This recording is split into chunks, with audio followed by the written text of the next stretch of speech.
A kú dédé àsìkò yìí, yóò dára fún wa láṣẹ Elédùà, àmín. Ìròyìn fẹ́lifẹ́li náà ló ń dé sí ojú amóhùnmáwòrán yín láti iléeṣẹ́ wa ìròyìn fẹ́lifẹ́li online TV. Lónìí tí í ṣe ọjọ́rú Wednesday ọjọ́ kẹrìndínlógún oṣù kẹrin ọdún 2025. Fúnmi Adénúgà ni oníròyìn. Kó tó di pé ẹgbẹ́ ìròyìn ọ̀hún lẹ́kùnrẹ́rẹ́, ẹ jẹ́ ká dé òkè lọ́hùn ká sómi mu, à ń padà bọ̀ wá.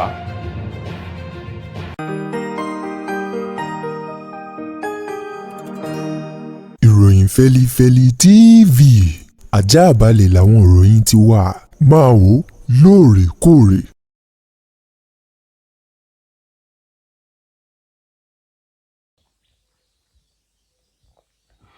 Ẹ káàbọ̀ padà, ìròyìn rẹ̀ lẹ́kùnrẹ́rẹ́.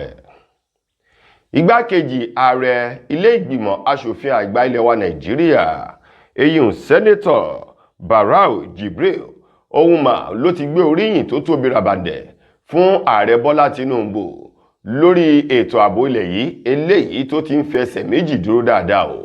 Gẹ́gẹ́ bí Jibril Barau bó ti sọ̀rọ̀ náà, èyí tó gbé òṣùbà káre fún ààrẹ Bọ́lá Tinubu àti iléeṣẹ́ ológun ilẹ̀ yìí. Ó ní tá a bá wò ó láàrin ọdún méjì èyí tí ààrẹ Bọ́lá Ahmed Tinubu tó bẹ̀rẹ̀ sí ní tukọ̀ orílẹ̀-èdè Nàìjíríà gẹ́gẹ́ bí ààrẹ ńlá yípadà ló ti dé bá ẹ̀ka ètò ààbò ilẹ̀ yìí. Ó ní bẹ́ẹ̀ báwo tẹ́lẹ̀tẹ́lẹ̀ síwájú kó tó bọ́ sí ipò ọ̀hún gẹ́gẹ́ bí ààrẹ.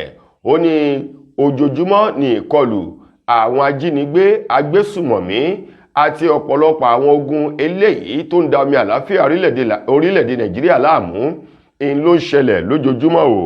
Ó ní bẹ́ẹ̀ bá wá tú àwò dáadáa, ó ní lápá gúúsù àríwá àti gúúsù ìlà oòrùn orílẹ̀-èdè yìí, ó ní omi àlàáfíà bẹ̀ ojoojúmọ́ ní rúgbúlúgbúlù.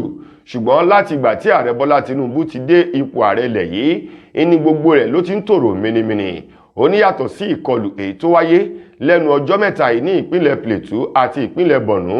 Ó ní yàtọ̀ sí èyí hùn, ẹ rí wípé ogun ìjínigbé Boko Haram àti àwọn ìwà ọ̀daràn míì òun ló ti ń tẹnu bọ ilẹ̀ ní orílẹ̀-èdè Nàìjíríà tí àlàáfíà ti ń jọba. Ó wá ní ó kù níbọn rò, olóhùn yóò rọ Bọ́lá Tinubu o kó dákun dábọ̀ ọ̀nà tí wọ́n gbà tí gbogbo rẹ̀ tó fi di pé ó ti ń tùbà ó ti ń tùṣẹ́ lẹ́ka ètò ààbò ilẹ̀ yìí kí wọ́n tẹ̀síwájú tó ń ti iléeṣẹ́ ológun ilẹ̀ wa kí àwọn ọmọ Nàìjíríà lè sùn kí wọ́n lè hanrun. Tá a bá ń sọ̀rọ̀ nípa ètò ààbò gẹ́gẹ́ bí ọ̀rọ̀ èyí tó tẹnu igbákejì ààrẹ ilé ìgbìmọ̀ aṣòfin àgbà tó tẹnu rẹ̀ jáde látọwọ́ ẹni tó jẹ́ olùdámọ̀ràn pàtàkì lórí ọ̀rọ̀ ìròyìn sí èyí tó fi ọ̀rọ̀ náà léde. Ó ní tẹ́ bá wo ọ̀rọ̀ eléyìí tí Orji Uzor Kalu tó ń sọ pẹ̀lú gómìnà Babangana Zulum tí ṣe gómìnà ìpínlẹ̀ Borno, ó ní àwọn ọ̀rọ̀ yìí jẹ́ nǹkan tó tún pe àkíyèsí Tinubu. Ó lámọ́ kù níbọn rò, ó ní ẹni à ń gbéyàwó bọ̀ wá bá irúfẹ́ níbẹ̀ kó má wulẹ̀ garùn. Olóhùn rọ Kalu àti Babangana kí wọ́n ní sùúrù wípé lórí ọ̀rọ̀ ètò ààbò Bọ́lá Tinubu kò ní fọwọ́ bo oníṣẹ́ ibi lórí. Gómìnà ìpínlẹ̀ Ọ̀yọ́ onímọ̀-ẹ̀rọ Ṣèyí Mákindé ti sọ wípé ipò ààrẹ ilẹ̀ yìí òun lè bọ́ síbẹ̀ tóun yóò sì tukọ̀ orílẹ̀-èdè Nàìjíríà bó ti tọ́ àti bó ti yẹ o. Ó ní iṣẹ́ tí òun ṣe ó ti kọjá iṣẹ́ káàpè ní gómìnà nìkan bí kò ṣe wípé òun ṣiṣẹ́ eléyìí tí ó jẹ́ kí orílẹ̀-èdè Nàìjíríà àti gbogbo àwọn ìpínlẹ̀ èyí tó rọ̀gbà yí ìpínlẹ̀ Ọ̀yọ́ ká kí wọ́n lè jẹ mùkúntùn àti ìgbáládùn èyí tó ń bẹ nínú ètò ìṣèjọba àwarawa. Ṣèyí Mákindé èyí tó sọ̀rọ̀ ọ̀hún lórí iléeṣẹ́ amóhùnmáwòrán kan eléyìí tí wọ́n ti ń fi ọ̀rọ̀ wá lẹ́nu wò lórí ọ̀rọ̀ òṣèlú ló ti tẹnu bọ̀rọ̀. Ó ní ipò ààrẹ ilẹ̀ yìí, ó ní kò í ṣe wípé bóyá àwọn tí wọ́n ṣe wọ́n ní ohun kankan tó yàtọ̀ sí ọgbọ́n ìmọ̀ òye. Ó ní tá a bá sì wò náà ọgbọ́n ìmọ̀ òye tí wọ́n ń lò ní ìjọba àpapọ̀ náà là ń lò ní ìpínlẹ̀ tó fi mọ́ ìjọba ìbílẹ̀. Nípa ìdí èyí òun náà lè tukọ̀ orílẹ̀-èdè Nàìjíríà gẹ́gẹ́ bí ààrẹ ilẹ̀ yìí bí ààyè àti ẹgbẹ́ òṣèlú tó ń wà tí wọ́n bá fi ààyè sílẹ̀. Ó ní ṣùgbọ́n gẹ́gẹ́ bí òwe tí wọ́n ń pa wípé ìtọ̀sẹ̀ ló lọ̀yọ́ o, olóhun gbogbo ló ti wà ní ìlànà sí ìbámu.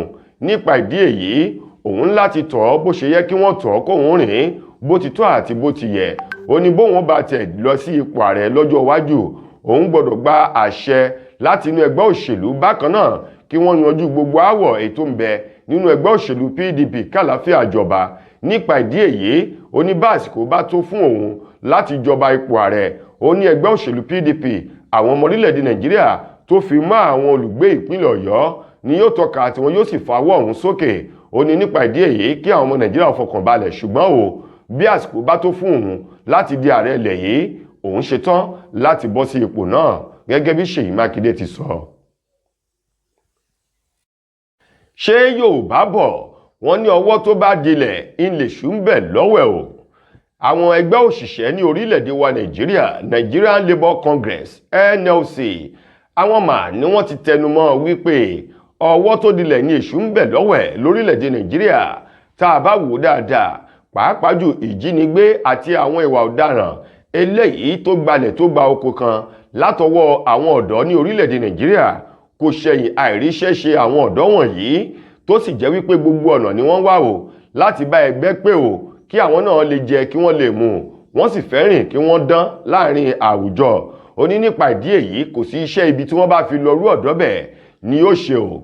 Gẹ́gẹ́ bí ẹgbẹ́ àwọn òṣìṣẹ́ ti sọ̀rọ̀ náà nílùú Àbújá níbi ìfilọ́lẹ̀ ètò kan èyí tí wọ́n gbé kalẹ̀ fún ìdàgbàsókè àwọn ẹgbẹ́ òṣìṣẹ́ lórílẹ̀-èdè wa Nàìjíríà, ni wọ́n ti sọ ọ̀rọ̀ ọ̀hún wípé bá a bá wò ó dáadáa lórílẹ̀-èdè yìí, a rí wípé ogunlọ́gọ̀ àwọn ọ̀dọ́ ni wọ́n fi ẹsẹ̀ gbálẹ̀ káàkiri tí wọ́n rí kan ṣe kan, tó sì jẹ́ wípé péréte èyí tó ń ṣiṣẹ́ náà ibi iṣẹ́ alágbàṣe ìta àmọ̀ sí labour òun ní í ṣe o. Ó ló yẹ kí ìjọba àpapọ̀ ilẹ̀ wa Nàìjíríà kí wọ́n pèsè iṣẹ́ èyí tí ó tán iṣẹ́ òun ìyà àwọn ọ̀dọ́, kí wọ́n pèsè rẹ̀ tó ń ti owó oṣù eléyìí tí wọ́n yóò ná kó tó di ipò oṣù èmi ó tẹnubẹ̀pọ̀. Ó ní bírú èyí bá wà, ẹ rí wípé ìwà wàhálà ọ̀daràn àwọn ìwà búburú yóò dínkù ní orílẹ̀-èdè Nàìjíríà. Gẹ́gẹ́ bí ààrẹ ẹgbẹ́ àwọn òṣìṣẹ́ Comrade Joe Ajaero eléyìí tó sọ ọ̀rọ̀ náà nílùú Àbújá o lánàá ti ṣe ọjọ́ Ìṣẹ́gun, sọ wípé tí wọ́n bá wò dáadáa wípé àwọn tí wọ́n jẹ́ ẹgbẹ́ òṣìṣẹ́ tí wọ́n ń ṣiṣẹ́ tí wọ́n ríbi gbà lọ lójoojúmọ́, tí wọ́n lọ láàárọ̀ dé lálẹ́ o, ó ní ẹ lè rí wọn nídìí ìwà búburú, ìwà ọ̀daràn àbí àwọn ìwà kò tọ́ míì. Ó lámọ̀ àwọn ọ̀dọ́ tó jẹ́ wípé kásùnkájí tí wọ́n rí kan ṣe kan, tó sì jẹ́ wípé gbogbo wọn ni wọ́n fẹ́ lu ọkọ̀ bọ̀gìnìbọ̀gìnì, wọ́n fẹ́ gbé ìgbé ayé ìrọ̀rùn, ìgbé ayé yìí tí wọ́n ti máa ṣe yàtàyòtò. Onírúfẹ́ ọ̀dọ́ bẹ́ẹ̀ bí wọ́n bá fi iṣẹ́ búburú lọ́wọ́ kan ló ń náwó gan o. Ó ní nípa ìdí èyí òun rọ ìjọba àpapọ̀ lẹ́yìn, òun rọ ètò ìṣèjọba Bọ́lá Tinubu wípé gbogbo ọ̀nà tí wọ́n yóò bá gbà láti rí dájú wípé wọ́n pèsè iṣẹ́ tí ń tán iṣẹ́ òun ìyà fún àwọn ọ̀dọ́ orílẹ̀-èdè Nàìjíríà ní kí wọ́n gbà ó. Nípa ìdí èyí kí àlàáfíà lè jọba ní ẹ̀ka ètò ààbò.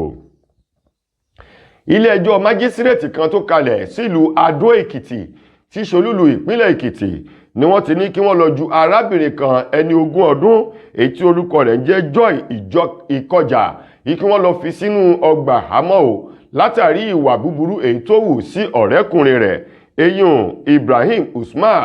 Gẹ́gẹ́ bí wọ́n ti sọ di mímọ̀ nílé ẹjọ́ náà lánàá, wọ́n ní arábìnrin Joy òun mà ń ló gbìyànjú láti já awọ fẹ́lẹ́ èyí tó bo kórópọ̀n ọ̀rẹ́kùnrin rẹ̀ èyí tó fi nǹkan gé èyí tó jẹ́ wípé díẹ̀ ló kù kí omi tó ń bẹ nínú kólókóló méje nínú kórópọ̀n ọ̀rẹ́kùnrin rẹ̀ kómi nínú ẹ̀ kó dànù, tí wọ́n sì sọ wípé bírúfẹ́ ìṣẹ̀lẹ̀ ìbá ṣẹlẹ̀ tí omi tí ń bẹ nínú kórópọ̀n arákùnrin ìbá dànù, ọ̀run làlà kò sí ẹni tí ó tẹ́wọ́ gba irúfẹ́ ẹ̀mí ẹni bẹ́ẹ̀ o. Báyìí ẹni tó jẹ́ ìpẹ́tọ̀ ọlọ́pàá eléyìí tó pe ẹjọ́ náà tó sì rojọ́ tako Joy Ìkọjà nílẹ̀ ẹjọ́ eyín Adébóyè Adéṣẹ́gun sọ di mímọ̀ nílẹ̀ ẹjọ́ májísírèètì ọ̀hún wípé òun rọ adájọ́ ilé ẹjọ́ náà kó má ṣe fi ààyè wípé kí Joy kó san owó ìtanràn sílẹ̀ o, bí kò ṣe wípé kí wọ́n dá ẹjọ́ náà bó ti tó àti bó ti yẹ, kí wọ́n sì rí wípé ó jẹ ìyà rẹ̀ lábẹ́ òfin nínú ìdájọ́. Ó ní nípa ìdí èyí yóò jẹ́ ẹ̀kọ́ fúrúfẹ́ àwọn obìnrin èyí tó bá fẹ́ hùwà búburú náà.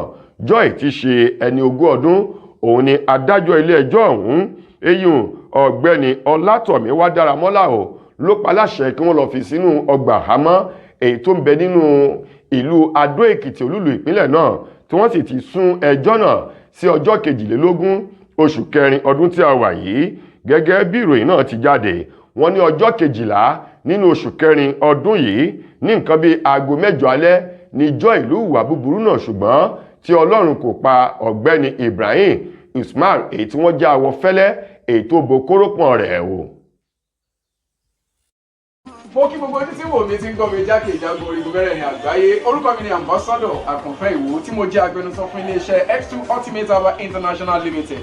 Níléeṣẹ́ wa bí láti màmọ̀ dájú nǹkan kan tí eléyìnbó ń pè ní health is wealth, ìlera lọ́rọ̀. Kì í ṣàfẹnujẹ́ nìkan tá a bá ń gbọ́ ọ̀nì sétí torí gbogbo lọ́gbọ̀ àwọn èèyàn ni wọ́n ń kojú àìsàn tí a pè ní ìfúnpá gíga. Ìdí nìyí tí iléeṣẹ́ X2 Ultimate Herbal fi ṣètò oògùn ìfúnpá gíga fún ní powder àti ní olómi. Kò tán síbẹ̀, oògùn ìtọ̀ ṣúgà ó wà ní iléeṣẹ́ X2 Ultimate Herbal International Limited ní powder àti ní olómi. Òun náà lẹ̀ ń wò yìí. Oògùn ọ̀pẹ́ ẹ̀yìn wà tí a ti ṣe lọ́jọ̀ fún ẹni tó bá ń kojú ọ̀pẹ́ ẹ̀yìn torí gẹ́gẹ́ bí ìṣòro. Iléeṣẹ́ wa níbí ní oògùn ẹ̀ tó lè bá wọn tán rẹ̀ lójú ọgbọ́n. Bákan náà, ogunlọ́gọ̀ àwọn èèyàn ni wọ́n jẹ́ oníbìísí tí wọ́n ti rora wọn pín wípé Ọlọ́run ò lè ṣe, ṣùgbọ́n tó jẹ́ pé àìsàn kan sómìíràn ní kọjú ọmọ bíbí wọn. Ó wà ní iléeṣẹ́ X2 Herbal International Limited fún ìwòsàn fún àwọn oníbìísí. Kò tó síbẹ̀ o, a ní ọ̀pọ̀lọpọ̀ oògùn tí a ṣe létò fún ẹni tó bá jẹ́ ẹni tó bá ní ikùn gbẹ̀ndù tó jẹ́ pé ọ̀rá ti pọ̀ jù lára ẹ̀, ó máa bá wa burn fat, a pè ní X2 burn fat fún obìnrin. Lákòótán nínú ìròyìn wa fún tòní, ṣé Yorùbá bọ̀ wọ́n ní kò sí bí wọ́n ṣe pín tun ajá tí yóò kan ìmáàmù ni o. Báyìí ọ̀kan nínú àwọn àgbà òǹkọrin tàkasùfé lórílẹ̀‐èdè wa Nàìjíríà, Gabriel Amayin èyí tí gbogbo èèyàn mọ̀ sí Terry G, òun mà ló ti sọ wípé ọ̀tọ̀ ní tọ́lú ọ̀tọ̀ ní tọ̀lú o, ọlọ́tọ̀ tó ní tòun ọ̀tọ̀ ló fi kọ́lé rẹ̀ sí ọ̀tọ̀ gédégbé. Ó ní ọ̀tọ̀ báyìí ọ̀tọ̀ gédégbé lòun kọ́lé òun sí. Ó ní kí wọ́n má ṣe fi kúwó oorun láàrin òun pẹ̀lú Portable gẹ́gẹ́ bí àwọn tí wọ́n jẹ́ olólùfẹ́ orin tàkasùfé nílẹ̀ yìí bí wọ́n ṣe ń fi Habib Òkìkíọlá, ìdààmú àdúgbò wèrè olórin ọmọ ìjọba eléyìí tí gbogbo èèyàn mọ̀ sí Portable bí wọ́n ṣe ń fi wé Terry G. Báyìí ni Terry G ti wá sọ̀rọ̀ lọ́jọ́ Ajé ọ̀sẹ̀ tá a wà yìí pẹ̀lú ọ̀rọ̀ pélébé kan tó kọ tó fi sórí ìkànnì X rẹ̀ tá a mọ̀ sí Twitter tẹ́lẹ̀ rí wípé òun rọ àwọn ènìyàn tí wọ́n ń fi òun wé Portable. Ó ní kí wọ́n má ṣe fi òun wé Portable. Bí wọ́n bá ń fi òun wé Portable bí ìgbà tí wọ́n ń tẹ ojú ọlá àwọn mọ́lẹ̀ ni. Ó ní nípa ìdí èyí kí àwọn ọmọ Nàìjíríà má ṣe tẹ ojú ọlá àwọn mọ́lẹ̀ kí wọ́n sì fi ọ̀wọ̀ àpọ́nlé èyí tó tọ́ àti èyí tó yẹ kí wọ́n fi wọ òun. Ó ní láti ìgbà tí òun ti wà lágbolé olórin lórílẹ̀‐èdè Nàìjíríà tóun ti ń kọrin, ó ní ta ló lè bọ́ sí ìta gbangba láti wá nu ẹ̀ka sí òun wípé òun hùwà ìbàjẹ́, ọlọ́pàá gbé òun tàbí òun sọ̀rọ̀ àbùkù bá àwọn tí ò yẹ kóun sọ̀rọ̀ sí. Ó ní yàtọ̀ sí Portable tó jẹ́ ipò ojoojúmọ́ báyìí èyí ni wọ́n fi ń wọ turutu bí òbúkọ alágídí tí wọ́n fẹ́ fi ṣe àsun o. Terry G wá ní kí àwọn ènìyàn dákun dábọ̀ kí wọ́n má ṣe fi òun wé Portable, bẹ́ẹ̀ sì ni kí wọ́n má ṣe fi Portable kọ́ má ṣe gbé sí ẹgbẹ́ òun nínú ọgbọ́n làǹkàyè àti ọ̀pọ̀lọpọ̀ ń lòun fi yàtọ̀ sí Portable rere o. Bí igi mú bó ti jìnà sórí ń lòun jìnà sí Portable gẹ́gẹ́ bí Terry G bó ti sọ ọ̀rọ̀ ọ̀hún. Ẹ̀yin ará, ìròyìn wa kò ní jù báyìí lọ fún tòní. Títí dìgbà míì tẹ́tù láǹfààní láti gbọ́ ọ̀tún ròyìn míì nílé iṣẹ́ wa. Mo gbà ládùúrà wípé ìbànújẹ́ ò ní kàn wá. Fúnmi Adénúgà lẹni tó mú ìròyìn wá sí ojú amóhùnmáwòrán yín. Ẹ ṣeun fún ìfẹ́ tẹ́ ẹ ní sí wa.